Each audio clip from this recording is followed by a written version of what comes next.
Okay. Hello, everybody. I'm Walter Mead. I'm a professor at Bard College and the Global View columnist of the Wall Street Journal.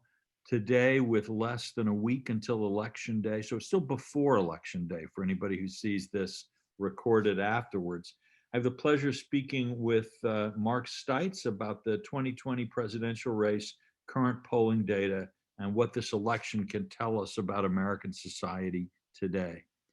Mark is a terrific person to have on this series. He's an adjunct professor of international and public affairs at Columbia SIPA, and he's a senior principal and founder of TSD Communications, a Washington, D.C. based communication strategy firm that advises a wide range of businesses, progressive organizations, and campaigns. Mark was director of communications and research at the Democratic National Committee under Chairman Ronald Brown. He oversaw communications at the 1992 Democratic Convention in New York and worked in the Little Rock War Room, where he developed the Clinton campaign's free media and scheduling targeting system. He previously worked on the presidential campaigns of the Reverend Jesse Jackson and Senator Gary Hart. An economist by training, he was chief economist in the office of Senator Hart and worked at the Congressional Budget Office from 1978 to 1986 as an industrial and tax policy advisor. I mean, I'm reading his biography here, and I'm feeling terrified because he's much better qualified than me at just about anything I can think of. Mark co-founded and is a board member of the Analyst Institute, which conducts randomized controlled experiments for progressive campaigns and causes. He's also on the board of Catalyst, the progressive voter database company which he helped found. Mark and TSD developed international communication strategy for the Athens 2004 Olympics. He oversaw international and crisis communications for a global retailer between 1993 and 96. He teaches a course on data-driven approaches to campaigns and advocacy at Columbia University's School of International and Public Affairs, and he does many other things. In 2016, he was one of a handful of people who said that, of analysts on the Democratic side, who said that Donald Trump had a real possibility of winning the election. Recently, his labor force model of the current employment crisis, Deep Maps, was featured in the New York Times Upshot. Mark, thank you very much for joining me today. I apologize, by the way, my landline is ringing in the background, and there's not a lot I can do about that. So, who's going to win?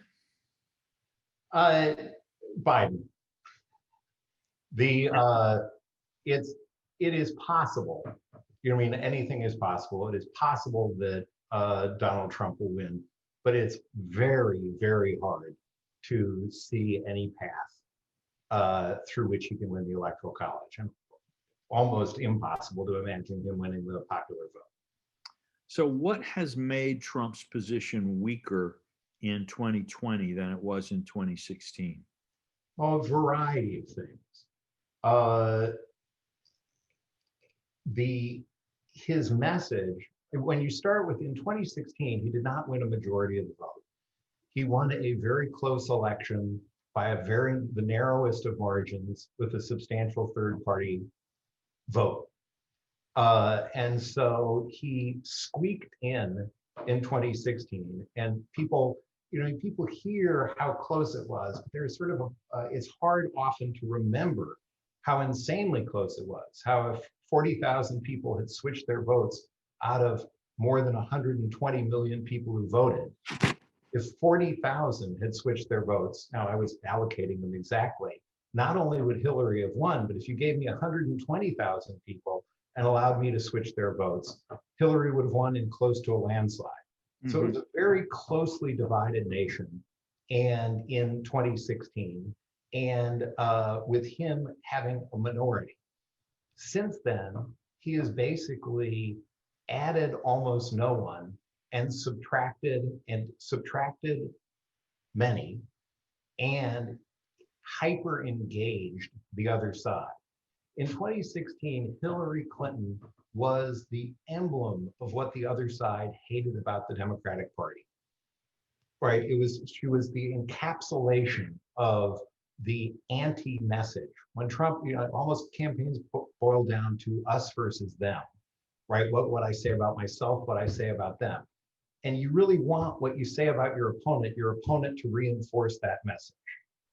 And that Hillary Clinton did advertently and inadvertently. This time, Joe Biden is not doing that. He's not the stock figure that Donald Trump wants to make him out to be. And Donald Trump, more than ever, is the stock figure that everybody on, and I'll say our side, because I am a Democrat progressive, everybody on our side can't stand. So it's basically, he's been playing a game of subtraction, and the Democrats have been playing a game of addition. And addition generally wins over subtraction. So it would take almost a miracle, and it would again be a loss of the popular vote, and maybe some kind of, sorry, everyone has decided to junk call me today. I don't know what that's about. That it would have to be very, very fortunately placed votes for him to eke out something in the Electoral College. Well, it would have to be very fortunately placed votes, and also the sort of the only way he can win is if his base, which is often called non-college white people, but it's even a subset of non-college white people, have to turn out in massively higher numbers than ever before. And there's some indications that turnout may be up a bit, but no indications that it's up by what he would need to have a actual victory. I think the question. A lot of people. Go ahead. A lot of people are asking about shy Trump voters. Are there, they're saying, well, maybe there's this number of people out there that don't talk to pollsters if they're pro-Trump, or will conceal their preference. There are a bunch of, there's an elaborate debate on that among the sort of technical polling world. And I come down on the side that it was just not a problem. It wasn't a problem in 2016. It's not generally been a problem. There are lots of arguments for that, and we can sort of get into them. But I don't think there's a big shy Trump vote. And if anything, I suspect there may be a shy Biden vote of people living in Trump country who are reluctantly supporting Biden over Trump, particularly among suburban women. But we'll see. I'm not worried about radically higher vote. Is another issue that was true in 2016 that isn't true now, was there was more volatility in polls. If you look at the models on 538 and so forth, they bounced around more in 2016, whereas things have been incredibly stable throughout this election. Things have moved very little. Well, it sounds like, one of the things you're saying here is that the Democrats picked the right candidate this time, that Joe Biden turned out to be a candidate who, in a sense, can turn the election to Trump onto Trump rather than making himself the spotlight. Is that right? It was a truism, and again, I don't mean to talk too much about 2016. It was a truism in 2016 that when lots of people hated both candidates, whoever was in the spotlight at the end was losing. Now, the Joe Biden is much less disliked than Hillary Clinton was or than Donald Trump is. But the Biden campaign has done a masterful job from clinching the nomination in South Carolina until now, in terms of controlling the timing and pace and exposure of the candidate. So all through the spring, summer, and even into September, there was he's hiding in his basement. He's not doing this. He's senile. The Republicans were hammering this message, and the Biden campaign had a good response, which is, if you listen to the debates, if you listen to Joe Biden, he's doing awfully well. He let expectations get set relatively low. He kept Trump in the spotlight, because when an opponent is eviscerating themselves it's best, it's a truism in politics, let them do it. Yeah. And the Biden campaign did that and then came on relatively strong in the final month with messages of reassurance, messages of competence, a strong contrast on Corona, a strong contrast on what type of nation we want to have. Yeah. How different would the election be, do you think, without the COVID pandemic? Radically different. I don't know. Without the COVID pandemic and the Trump incredibly incompetent response to it, obviously it seems to me it would be closer. Whether or not, and I think it would be a different election, but I don't know that that would be enough to fundamentally change the architecture. Because again, if you think, oh, COVID happened, that must be the problem. You'd expect to see numbers change after COVID. You'd expect to see Trump's approval go down. You'd expect to see, reactions to it in the numbers. But the surprising issue is that it's just been consistent straight through. So political logic suggests that it would be a closer election, but observation and a different set of arguments suggest it might be less different than you would imagine. Mm-hmm. Suppose the Democrats had picked another candidate, a Bernie Sanders or an Elizabeth Warren. Would we be looking at fundamentally the same dynamics driving it, or is this is a Biden-Trump thing? Well, some of that depends upon whether or not Trump could have changed what he does. You know what I mean? It appears that he's incapable of doing anything other than what pops into his head on a given day. And it appears that he had an idea about what this race would be and how he would hold on to and energize his base from day one. It's unclear whether that would have changed had Bernie or Elizabeth Warren been the candidate. And then how they would have responded to it as opposed to how Biden would have responded to it. Again, it's sort of like COVID. I tend to believe, based on just prudent reading of numbers and thinking about political strategy, I tend to think they would have had a somewhat harder time, just as Biden would have had a somewhat harder time without COVID. Mm-hmm. But it doesn't appear that I don't think they would have fundamentally altered the fact that Donald Trump is speaking aggressively to a shrinking port of a shrinking base.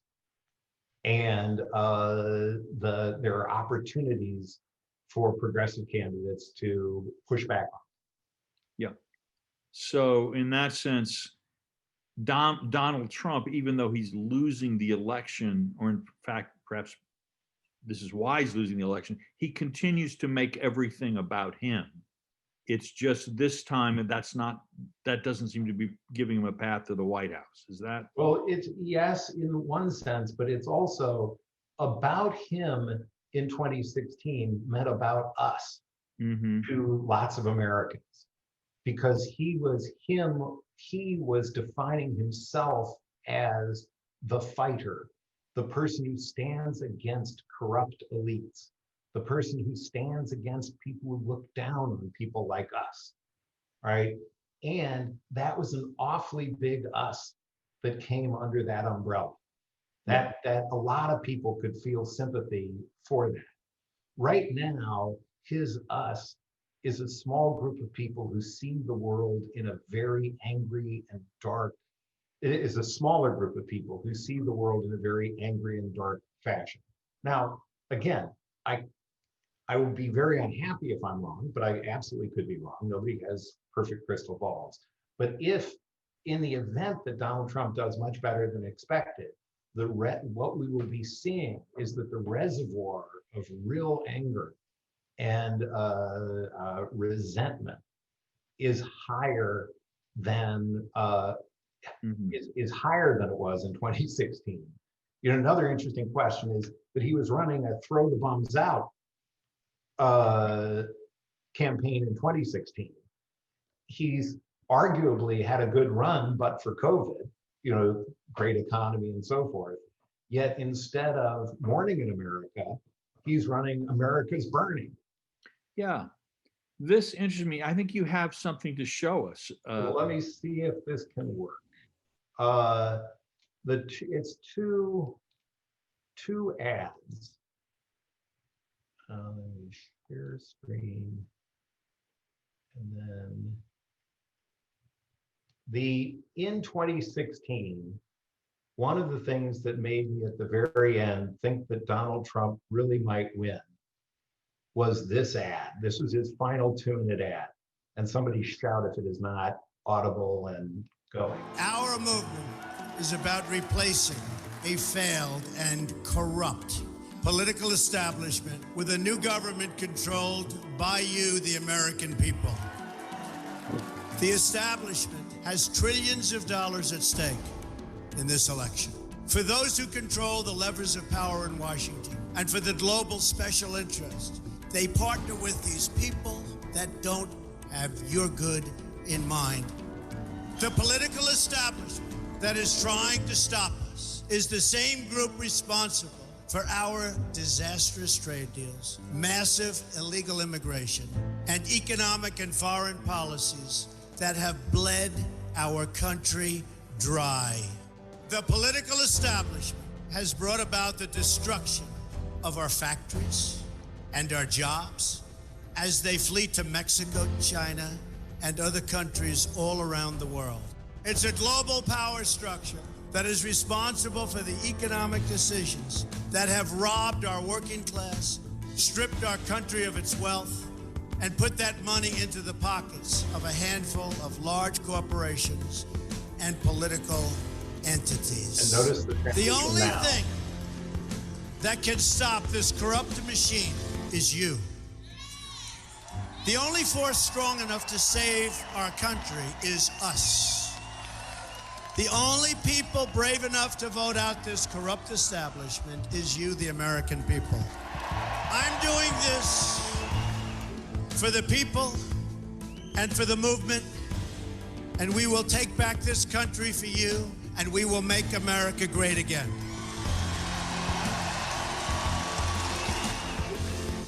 I'm Donald Trump, and I approve this message. So now, contrast that to what's playing right now. While America's cities burned, Joe Biden and Kamala Harris fanned the flames, refusing to strongly condemn violence, supporting bail funds that help let rioters, looters, and dangerous criminals out of jail. Joe Biden's silence speaks loudly. He doesn't have our backs. In Joe Biden's America, we'll all be in danger. President Trump will keep America safe. If you support the police, support Donald Trump. I'm Donald J. Trump, and I approve this message. Now, in some sense, that's a mildly unfair comparison because you're dealing with a 2-minute absolute close ad. About your tweets and your name calling are turning people off. No, I think I wouldn't be here. Oh, I'm sorry. That's my, sorry. We've got Leslie Stahl. Oh, 60 minutes. I was saying my tweets and name calling. I haven't even begun that. No, it's a slightly unfair comparison because it was a full 2-minute ad versus one ad that he's running 5 days ahead.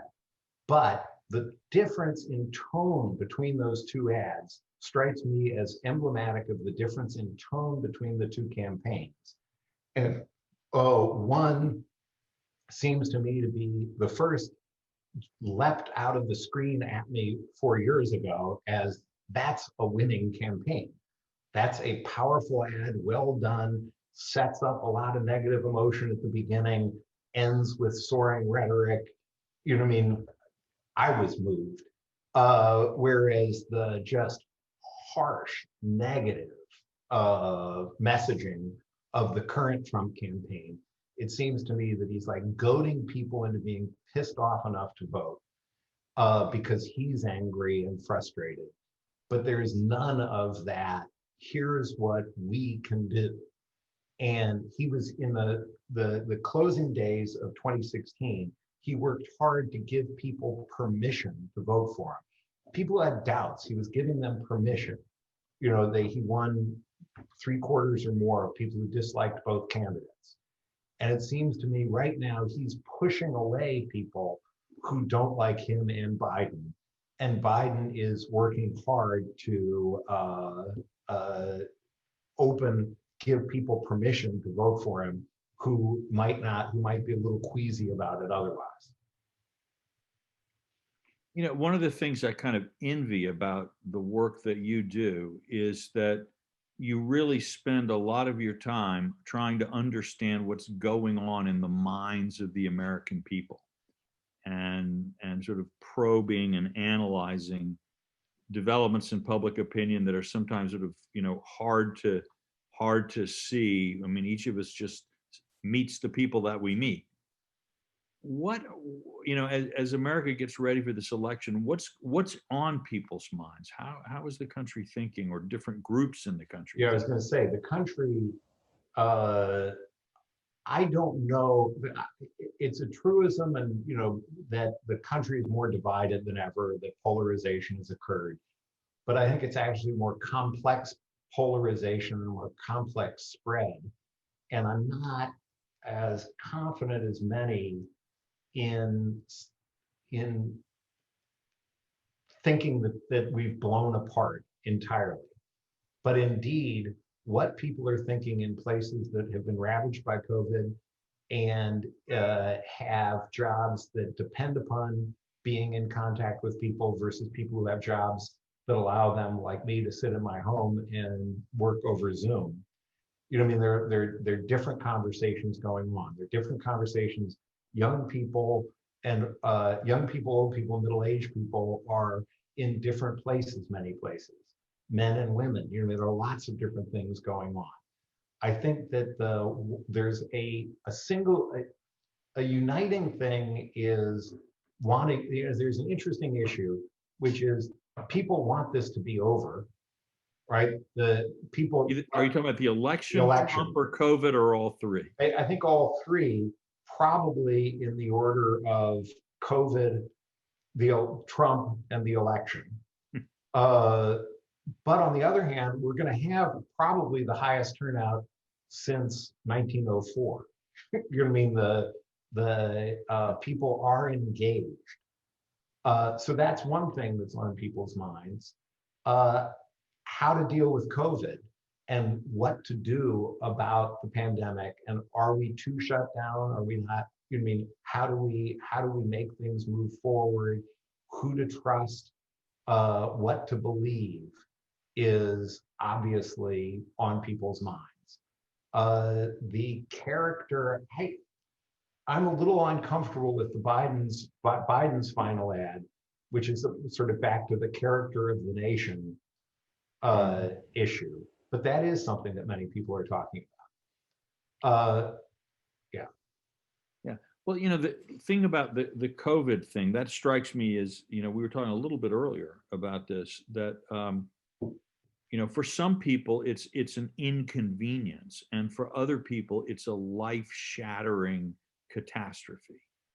And I'm not just talking about people who get it and are then very sick, but people whose jobs, who have a small restaurant that they invested everything they have in there.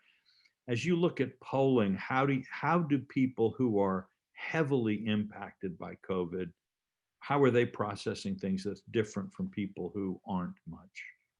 I don't know that I have a clear enough answer, because things are moving, and some things that I expected to see bigger divisions on, you know, in places that were harder hit by COVID, I expected to see bigger divisions in polling than I've seen so far. I think that the question of people understand that this is an extraordinary circumstance. right? And the question of what should they hope? When are things going to come back? Mm-hmm. Right? I think people are probably more divided based on personality type and general outlook than they are on politics. But so I'm sort of sucking air because I wish I had a clearer understanding of the interplay between COVID and politics. What I do know is that unemployment and today we had record GDP growth. It's still 3% below. We're still at least 3% below where we were when we started it. But that has not translated into the huge gains in employment that we would have hoped for. And again, the disparate impact, both by places where you live, but more importantly, what type of job you have and what your family situation is. Parents of young kids are just in incredible stress right now. And that hits parents of young kids, whether you're a married evangelical couple in Alabama or a liberal couple in the suburbs of Boston. You know what I mean? The types of challenges that ordinary people. One thing that I have been looking at and will be interested in watching the election results on are single mothers and single women are particularly stressed in 15 to 20 different ways right now. And I suspect they may break much more for change than people anticipate. So that the Trump's results among women might be even worse than the very bad polls Yes. are telling us. Yes. That's interesting. How about young people? Do you see any differences, clear differences in their outlook? Well, the young people, and there are people who spend more time watching the polls and studying that than I do. And for instance, when we started developing the unemployment numbers and showing just how bad unemployment is among young people, which is really astonishing. People have not, I don't think it's been reported just how high unemployment is everywhere. And for those students who are going to be graduating and looking for a job, you have my sympathy. You know what I mean? That there are still possibilities. I don't mean to be entirely depressing, but on the other hand, it is a very challenging time. When I showed this to people who were organizing young people, they were saying, be careful about saying this too loudly because young people are also depressed and they don't need to be reminded how badly they're doing. They need to be reminded that there's something to do about it. Yeah. And that you want to focus on organizing and changing policies to bring about change that could lead to progress. And so that struck me as a plausible and sensible concern. So far, there's, it'll be a question of how many young people vote. You know what I mean? The earliest indications in early vote are that youth turnout is not up as the way it was comparatively in 2018 to 2014. But we'll see. Mm-hmm. Yeah, I suppose for some young people, people who are college students and are now at home, they're registered in one place and now they're living another or whatever. I could see some reasons why the turnout might be problematic. Yes. And I think also just the, oh, come on. You know what I mean? That it's the practicalities are less important than the spirit. I mean, there's also issues like mail-in voting, making it new votes. And again, I don't mean to engage in generational stereotyping, but there was one focus group that came out about mail-in voting, and that a problem was that a lot of recently eligible voters didn't know where to buy a stamp. Yeah, exactly. You know, if you've lived in an online world and you've just turned 18, and that, I mean, again, that will vary, but when something's more complex, everybody has a harder time doing it. and people with lower propensities do it less. Yeah. So in an overall picture of turnout, youth turnout may be less or even stable. I really don't know. I'm assuming the overall turnout will be so high. Yeah. Even youth turnout will be higher. The question is, will youth as a share of the electorate go up? Who are the groups where the turnout is up the most? Who's really so far coming out? Well, so far in the AV/EV votes, I need to review it exactly, and you can go online and find any number of sources. But white non-college and white college are both outperforming. So if you're the stereotypes appear to both be engaged and aggressive. So Karen and Bubba are both out there voting. Is that? Yes. Well, yes. The number of people who've run into caravans of Trump, honking Trump cars and trucks, boats, right? That's real. And the college-educated neighborhoods where if you were to say at a dinner party you supported Trump, you'd lose a set of friends. Yeah. So how do you assess the state of American democracy at this point?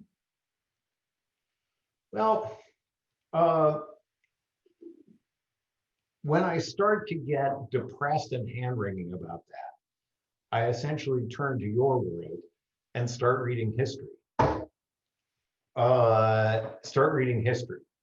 And that reassures one. So in other words, the state of American democracy is not great, but the state of American democracy has always been not great. I'm finally getting through Caro's biographies of Johnson. And it would take a pandemic to make that possible, I think. Yes. Well, even worse, I'm listening to them too. The first volume is 40 hours long, but it's brilliant. And it is as good as everybody says. I've been intimidated, but I'm finally diving into it. The state of democracy in the Roosevelt years, all the way through his career, I had not understood that Johnson was working on the Hill when the transition from Hoover to Roosevelt happened, which, by the way, just as a digression, one thing we need to, and you can help on this, one thing that we need to do, should Trump in fact lose, is Hoover lost, and he was unbelievably bad. He was preventing any help in the middle of the Depression to poor people. He was telling people that they had become apple sellers because that was probably the best use of their talents. Yeah. He was a nightmare. And then the transition ran from November to March. Yes. And they started referring to Hoover in a way I think we should refer to Trump as the president-reject instead of the president-elect. Well, that's, because during that interregnum, every bank in the United States closed its doors, every single bank. Yes. And that's another set of worries, is what happens if there is a transition, and how people are focused on ex ante focused right now, just unbelievable numbers of brain cells being spent on election night, and will Trump concede, and will all of that happen, and far fewer brain cells being spent on, imagine that he admits he's going to lose, what's he going to do between November 4th and January 20th when he's still president of the United States. I have to say, somebody like me worries, like, what if China decides to attack Taiwan or something like that in that interregnum? Right. But back to the democracy point, when you look back and start comparing the existing democracy to the existing state of democracy to previous states of democracy, I'm a little less concerned. We've gone through a wide variety of things. Now, on the other hand, this is all predicated upon my, and I hope people distrusted a little bit my level of confidence about Biden. I am confident, but I could be wrong. Well, I've heard you talk about a lot of elections, and normally you are more cautious than the kind of conventional view. Yes. You know, and you're definitely by temperament, you seem to be given to looking for the faults with the optimistic forecast. This time you're Right. coming out on the other side. Well, I'm coming out on the other side, and perhaps overly, and perhaps it's contrarianism, but it's just when, you know, I mean, in 2016, when I studied the numbers, I kept seeing ways that Trump could win in the numbers. And then I looked at the ads and saw political logic and said, well, you know, that looks like that's happening. Yeah. Right. Now I study the numbers and I can't really see a way for Trump to win. And I look at the ads, I look at what's going on, I look at the daily messaging, and it doesn't seem like that's what's happening. You know, it doesn't seem like that's what's going on. But the reason I go into that is not just the endless parlor game of what's going to happen, but the issue of what it states about America, right? If Trump in fact wins with this message, even a squeaker, right? If he doesn't really lose, the divisions in the country are more aggressive and harder to solve than I think. Now, I do believe they're aggressive and hard to solve. We've got big changes going on in the country. The notion of e pluribus unum seems a little receding as a motto for the country. Now, are there ways to deal with these things? Yes. You know what I mean? The fundamental issue, and here's where I, again, sort of get substantively optimistic. A problem, Bill Clinton was once derided in the Clinton years, and the reference may not make sense to people listening, but Clinton was called the Great Society on Microfiche. Yes. Which was, you know, just the Great Society in miniature projection, right? And that there was this attitude that better do small things, right? Small and symbolic things to sort of keep things moving. Midnight basketball was always the great example. Now, it was unfair in the sense that Bill Clinton drove through the greatest poverty reduction tool since Richard Nixon and the Social Security amendments of '72, the Earned Income Tax Credit. There were a lot of big things that happened, but still there was this sense that we want to move relatively gently. We want to keep things broadly on track. James Carville had that great line that when he died, he wanted to come back as the bond market because the bond market gets anything that it wants. The notion that you wanted to maintain stability, the great moderation, all of that. Now, that's behind us. Sadly, yes. And the notion of the size of the relief that was provided earlier this year, right? You know, potentially 5 times, though it turned out to be less than that because of the way the Fed dealt with the lending program, but a huge relief bill passed quickly and money delivered across the country to pretty extraordinary effect. Huge amounts of waste, all sorts of problems. I'm not defending it entirely, but the magnitude was inconceivable a while ago. Right. Should Biden get elected, the notion of being able to do some big things that really help people, that really take the bottom 60% of America and or from the 20% to 60%. You know what I mean? People, the struggling middle class, and find ways to really make their lives better. Healthcare, education, energy, income. You know what I mean? The notion that you could do scalable things there, is the type of thing that would reduce the incredible divisions Right. but within America. Now, some of that would obviously depend on the Senate. And what is your reading of how that is looking? Much, much more like my normal approach to an election, which is I don't know. I'm losing my optimism that it might be better, much better than expected. You know what I mean? In other words, it still could be, but So you're looking for a narrowly Democratic Senate? Is that? I have no reason to have a different opinion than the 538 models.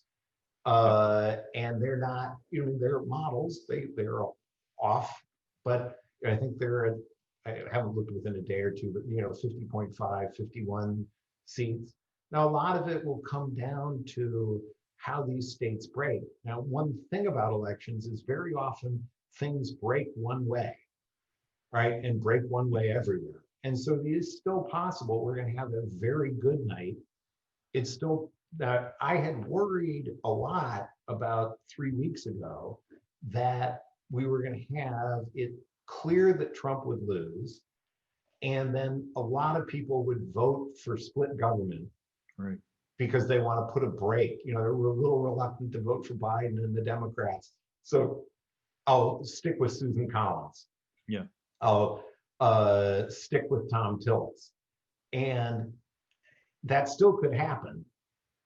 But I'm a little less worried about that, both because, I'm a little less worried about that. But again, that's based on judgment more than analysis. Yep.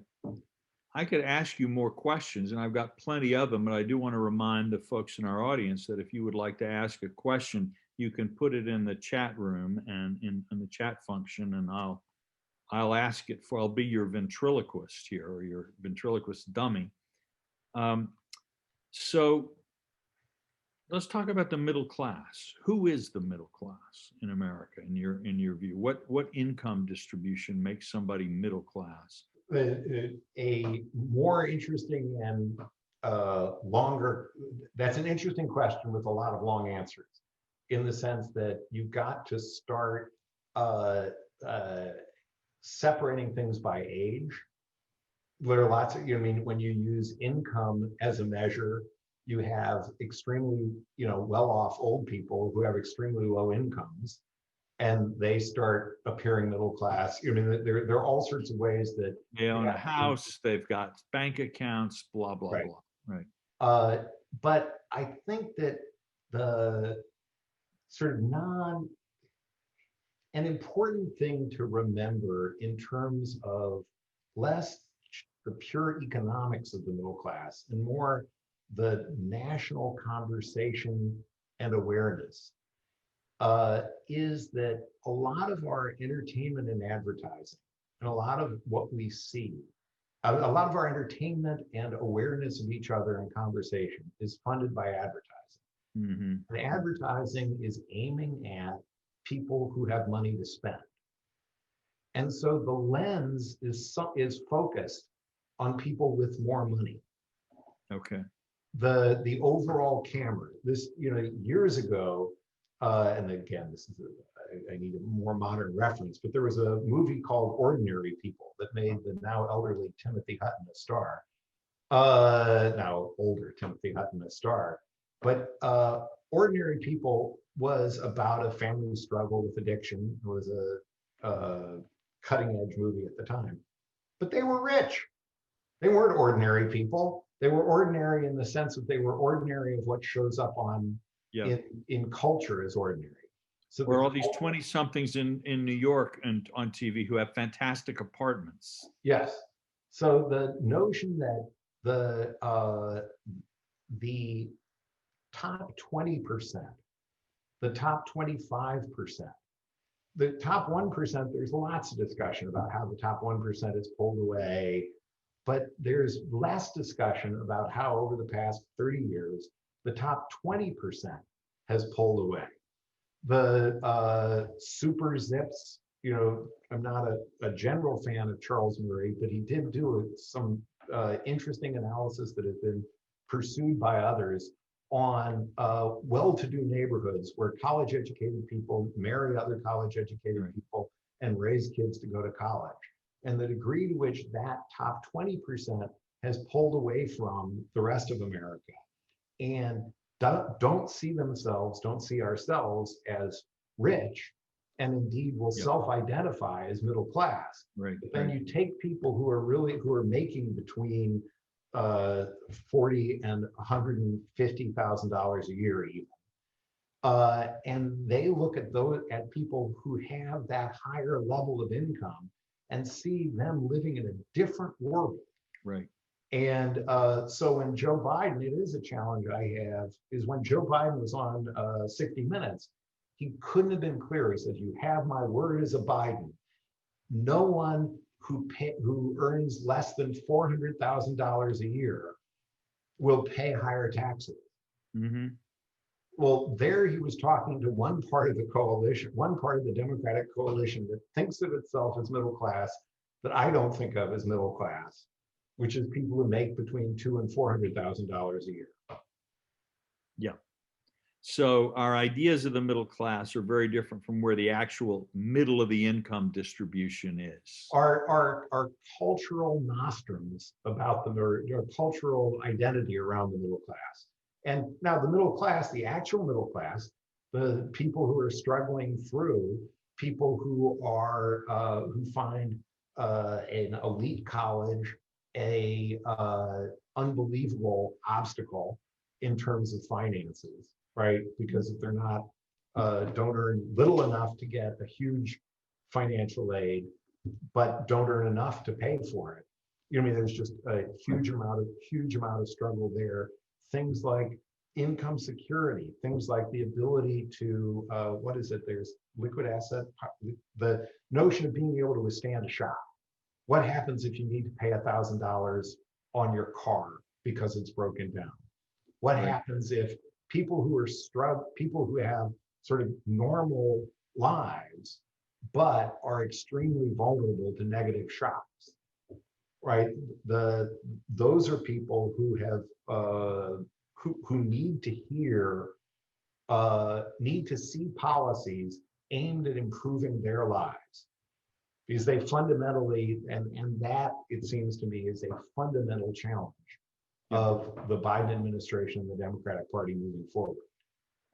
There seems to be, this kind of empathy barrier in a way in which people in that top 20% have a very hard time conceiving of the situation of people outside that magic circle. For one thing, they don't think they are. We don't think we are doing that well.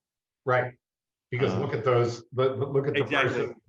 Right, exactly. Well, the kind of people one might have dinner with on New Year's Eve or something are just in a completely different league. We've all got friends like this. Yes.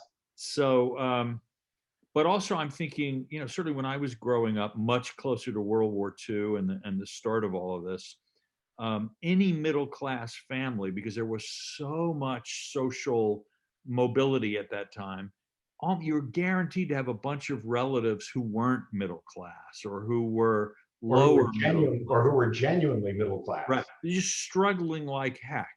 And the difference is that 20% was in any case a lot closer to ground level in those days. Right. Now here I'm sort of struggling between a physical and numerical reality and a narrative and a dreamy narrative, the physical and numerical reality being negative and the dreamy narrative being positive.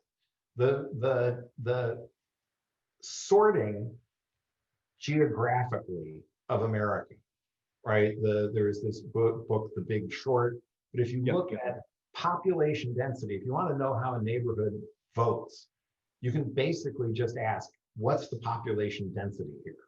And the more dense it is, the more democratic it is, right? In the neighborhoods you and I live in, highly dense, highly democratic. You go drive 2 hours into West Virginia, very not dense, very Republican. and every place in between, it just sort of goes like It's a gradient. Yeah, yeah. And if you do the this notion of, I occasionally will call them class reproduction centers. If you go to wealthy neighborhoods with good schools, right, relatively wealthy neighborhoods with good schools, you again see this separation. And that separation is a fundamental worry, because it means that the physical mobility, the lack of physical mobility of people leads them to be separate, leads us not to see each other in e pluribus unum terms, right? Because we're actually living very, very different lives. The dreamy counter narrative, which may, again, I think it's dreamy until I read the history of Lyndon Johnson. When I, you know, I mean, this is not a new problem in the country. Right. This is not, you know, I mean, this it's in some sense worse now, but in some sense it's not worse. The dreamy counter narrative is that Trump may turn out to be have some salutary effects, in that Trump has shocked the top 20% into understanding that if we're going to make this country work, we have to work together. And the notion of, hey, we're doing okay, we're in fact doing pretty dandy, let's change nothing, Right. is not an acceptable strategy. Which of course is the reason a lot of Trump voters in 2016 gave for their vote. It's sort of like, you're not listening. You're Right. not listening. I'm going to do something that's going to make you listen And more than I think Trump has good ideas, or I think he's a good person. You are not paying attention to me. That was. And this is similar in many places in the world. It was similar in the Brexit vote. It's, you know, someone who described it as just hitting the big red button and saying, we're turning in your Scrabble letters. Just fuck it. Let's, pardon my language, but, you know, let's just go for something entirely different. Yeah. No, I think there, you know, it's also interesting. I say this as an upper middle class baby boomer. We have not been a very successful cohort in terms of leaving society better than we found it, or analyzing or understanding the problems around us, it seems to me. It has occurred to me that we might be called the worst generation. You know what I mean? When you add in climate. But on the other hand, that sense is again something that's historically a constant. You know what I mean? That is, you read ancient Greek history and the generations will say we're the worst, we've left it worse. You know, it's all been it's well, actually they often say, and the youth are even worse. And it's right and good, and we don't say that. But the question isn't.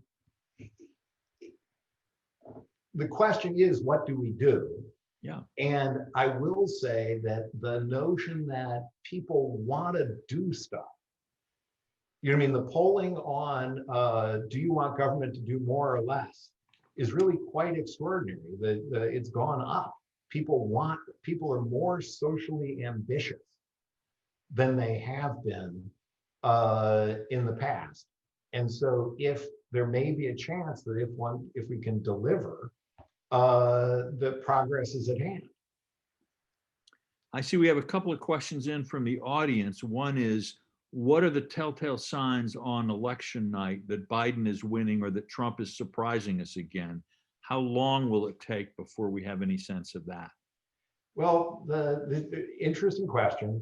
I waste time on Predicted, the prediction polling site, and they've got, you can gamble on it, of will it be before midnight, after midnight, or more than a day later. And when last I checked a day or two ago, it was like 68 cents that it would be either before midnight or on the next day. There are lots of people who are worrying about it. There are so many, it is a very complicated and technical game to combine the exit polls, the polling data, and the early returns. And the early returns are going to be a mess this year because different states count at different rates. 538 actually has a video, you can listen to it on their video entry on what will we know when on election night. With I suppose COVID will have implications for how you count votes too. Some. You can't do it quite the same way unless it's electronic. No, but it's the big difference is just people will have cast votes so much differently. Right, right. So my advice would be, last time the New York Times had a needle. Yep. And that's a serious effort they put into it. That's more than you can do. I mean, they're putting serious effort. I'd probably look at 2 or 3 sites and watch their needles and watch their meters and recognize the things can change. The needle was very positive for Hillary until about 9:20 or later. I don't know the exact time. But the other thing is react to things. Don't react to things early, and also watch the network news desks are going to be spending a lot of time. And one of the most interesting challenges, one of the most interesting issues is the Fox decision desk, which is run by a relatively respected independent guy. What the Fox decision desk does is going to be very interesting. Now, a big issue is going to be the other, I mean, the more obvious things are, does Florida get called? And North Carolina is apparently a relatively clean count and a relatively early count.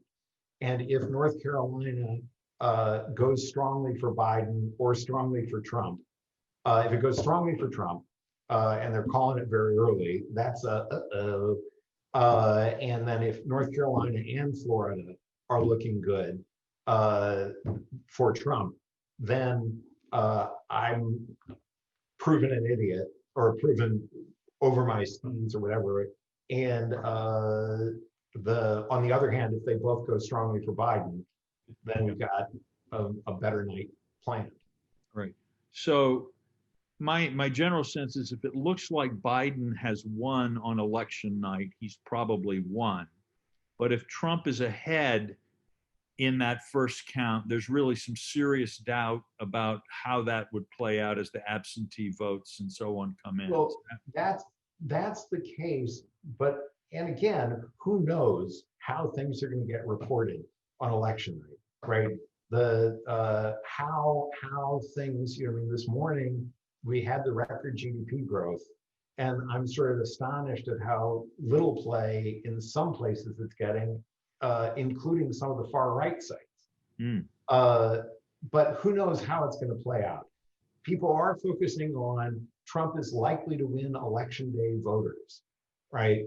And insofar as those counts come in and they're not balanced by other counts, that you could see him ahead in some vote total. But the networks who are going to be, who traditionally, and again, who knows how things will change, but the networks who will be driving coverage will have the exit polls as well. Right. And so the notion that people will be watching counts, will be paying exclusive and independent attention to vote counts, strikes me as a little implausible. I'm assuming that they'll be paying attention to screens where John King will be on CNN in front of some elaborate board, and there'll be mixes of electoral college projections and exit polls and early results with 5% in, with 20% in. I mean, it's going to be a more complex game of numbers that evening than having a separate understanding of how many votes have been counted in which states. Okay. Well, we've got one more question from our guests, and then I think we can bring it to an end. Although I actually have dozens of questions I still want to ask you, and that is, how will Trump be remembered if he loses, and what kind of an impact do you think he will have lastingly on the Republican Party? I think how he'll be remembered depends upon what happens next. Once was told what the technical definition of a heretic in theology is. And the heretic is the loser of a theological debate. And I thought it might be the other party in a the theater. other party. No, so if things go, if it depends on how things go, you know, I mean, Hoover is remembered poorly because Roosevelt turned things around. Yeah. The issue of what happens next, Jimmy Carter probably pays a price for some of the successes of America in the Reagan years, Yeah. as hard as it is, even at this distance, to admit them. So how Trump will be remembered and also Trump is not over. You know, what I mean, Trump may well start a big media company. He Yeah. may well. I don't understand why people aren't talking about him running for president again. I've Right. heard a few people talk about it. I mean, I think it's, you know, he'll want the Grover Cleveland idea will Yes. definitely come by. Yeah. Yes. Now he may prefer to be the kingmaker and make everybody. So how it will be remembered depends upon what happens. What he's done to the Republican Party partially will depend upon what happens on Tuesday night, because people tend to people react and overreact to what's going on. If there's a blowout loss, no matter what happens Tuesday night, the Republican Party has become narrower and more, it's hard not to say, ethnic identity focused, right? It is a party of white, it is a white party based on resentment, the Trump Republican Party. And it is shrinking, and there's less room for Mitt Romney and less room even perhaps for Marco Rubio. And the Ted Cruz, Donald Trump world, again, should they lose, the Republicans most likely to lose are Susan Collins, Tom Tillis, you know, the Colorado, you know, more moderate Republicans. They are becoming a pure party of resentment, and that's a hard party to grow out of. So it may take them a couple cycles to get back into aggressive contention. Now, again, the world is uncertain. Joe Biden is A bit like the Democrats, who after 1980, it took a couple of cycles to come up with a new winning formula. No, this is exactly this feels even back to 72.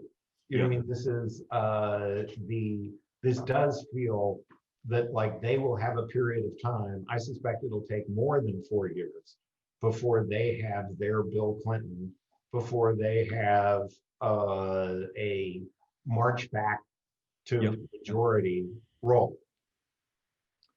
All right. Well, we have more questions, but I think we've held people for a while. So okay, I'm gonna wrap it up now. Thank you, Mark. Looking forward to doing this again and to seeing you in person when we get to do things like that again.